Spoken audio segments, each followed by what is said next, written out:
નમસ્તે દર્શક મિત્રો, આજે આપણે જાણીશું કે મેનિસ્કસને રિપેર કરવું જોઈએ કે રિમૂવ કરવું જોઈએ.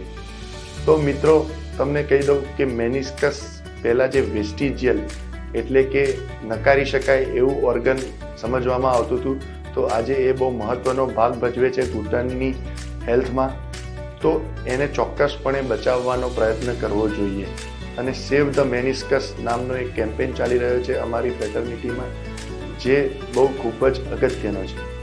સેવ ધ મેનિસ્કસ એટલા માટે કે એ કુશનિંગ ઇફેક્ટ આપણને પ્રોવાઈડ કરે છે અને એનાથી ઘૂંટણની જે આયુષ્ય હોય એ વધી જતું હોય છે. પણ ઘણી બધી સિચ્યુએશનમાં ઘણા બધા પેરામીટર્સ હોય છે કે જેના આધાર પર તમારા સર્જન જે હોય એ નક્કી કરે છે કે આપણે રિપેર કરવું જોઈએ કે રિમૂવ. ફોર એક્ઝામ્પલ, કેવી રીતે મેનિસ્કસ ફાટ્યું છે, કયા એરિયામાં ફાટ્યું છે, કેટલું લાંબુ ફાટ્યું છે, એ દર્દીની ઉંમર કેટલી છે, એમાં પગમાં ત્રાસાપણું કેટલું છે, આ બધી માહિતી જ્યારે અમને મળે એ પછી અમે બધી વસ્તુ કમ્બાઈન કરીને નક્કી કરતા હોઈએ કે મેનિસ્કસ રિપેર કરવું જોઈએ કે રિસેક્ટ. Thank you.